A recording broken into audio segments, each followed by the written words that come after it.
Welcome to the fixed income outlook for the month of July. It's been an interesting time for fixed income, and we've seen a lot of changes happen in the last 3 months. First, we saw hardening of yields, and in the last 1 month, we've seen that yields have softened.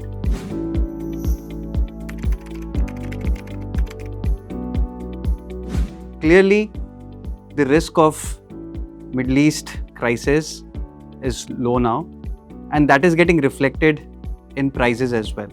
So what the market is now discounting is that oil prices will remain low, and on top of it, the BOP crisis is also addressed by the RBI measures.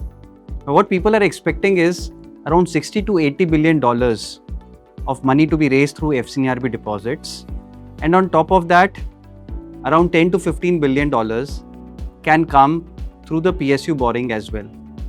Thirdly, there is a probability of index inclusion. So all in all, taken together, in the next 1 year, we can have around $100 billion of inflows.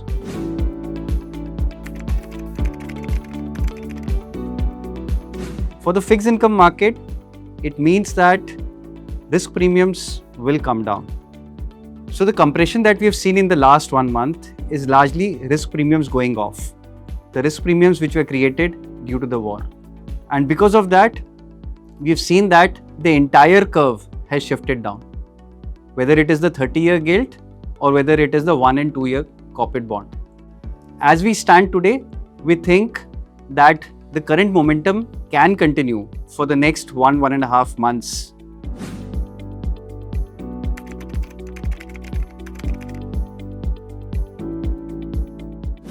The underlying trends in the economy is very healthy as far as growth is concerned. And we've been repeating over the last 2-3 months that the fast moving indicators are showing very healthy trends.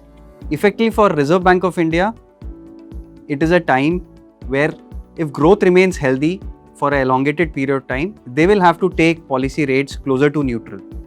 And which is why we expect that over the next 1 year, not immediately, but maybe starting early January, February, RBI will start to normalize interest rates. It's not tightening of interest rates, mind you, it is normalization of interest rate policy.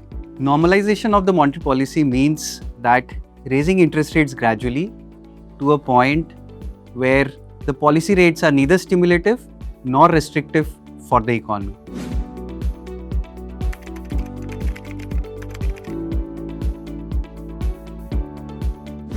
We think that high duration assets are a hold today because a lot of yields have already come down. We don't think buyers will get a good starting point to buy now. But I think in the next 1 month, there is a possibility that yields can still come down further. However, we like the 1 to 2 year part of the corporate bond curve, and we think that investors should concentrate on that part of the curve because the carry is still attractive, and we feel that going ahead, there's a possibility with liquidity being easy, curves can also steepen. So, from investors' perspective, we find funds like floating rate bond fund, low duration fund, and the short term and the corporate bond category as an attractive category to invest in. We also like the SDLs, that is the state development loans, given the fact that as the growth improves, the tax revenue of the government would improve, and it will also reflect in better flows from EPFOs and the pension funds. The spreads on the SDLs are still very high, and we think that there's a good trade for spread compression within the SDL space. So that is a segment we are bullish on.